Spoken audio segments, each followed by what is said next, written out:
محنت کرو, 14 تاریخ کو عورتوں کو بھیجو اور 15-16 کو سب کام ایک طرف رکھ کر خود پہنچنے کی کوشش کرو. انشاءاللہ آئیں گے انشاءاللہ. اب ایک اور دعوت, اجازت ہے آپ؟ کل سنیچر ہے, سنی دعوت اسلامی کی عالمی مرکز اسماعیل حبیب مسجد پر سنی دعوت اسلامی کا مرکزی اجتماع ہوتا ہے ہر سنیچر. کل کا اجتماع خاص, چونکہ سالانہ اجتماع سے پہلے یہ آخری سنیچر ہے نا, تو ہمیشہ ایسا ہوتا ہے کہ آخری سنیچر کو مرکز پر اجتماع کے بعد ایک بڑے لمبے چوڑے قافلے کی شکل میں امیر سنی دعوت اسلامی حافظ قاری مولانا محمد شاکر علی نوری صاحب کی قیادت میں مرکز سے لوگ وادی نور پہنچتے ہیں, آزاد میدان پہنچتے ہیں, اور وہاں پر کل کی رات کام کی بنیاد رکھی جاتی ہے.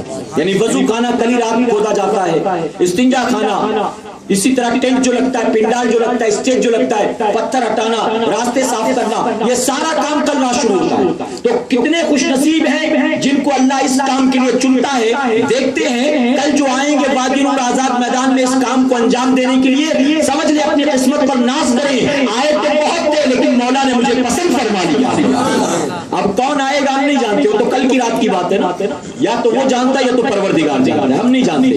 آپ اگر آئے تو کوئی ایوارڈ بھی نہیں ملے گا, ہم تو کچھ نہیں دے سکتے, ہماری حیثیت کیا, ہم تو آپ سے بہت چھوٹے, ہم کچھ نہیں دے سکتے. لیکن آخرت میں میرا مولا ایسا انعام عطا فرمائے گا کہ آپ کے بغل میں جو دوست بیٹھا تھا جو نہیں آیا وہ اس سے محروم رہے گا, اور آپ دیکھو گے اللہ وادی نور میں اگر آ کر آپ نے ایک پتھر بھی ہٹا دیا تو یقیناً اللہ اس کے عوض بھی آپ کو ثواب عطا فرمائے گا. آپ نے پتھر ہٹا دیا یہ سوچ کر اندھیرے میں کسی کو ٹھوکر نہ لگ جائے, نماز پڑھتے وقت سجدے میں کسی کی پیشانی میں چوم نہ جائے, یہ سوچ کر ایک پتھر بھی ہٹا دیا تو یقیناً میرا مولا انعام عطا فرمائے گا. آئیں گے انشاءاللہ. اللہ اپنے حبیب پاک کے صدقے ہمیں آپ کو سب کو کہنے سننے سے زیادہ عمل کی توفیق عطا فرمائے. درود شریف پڑھنے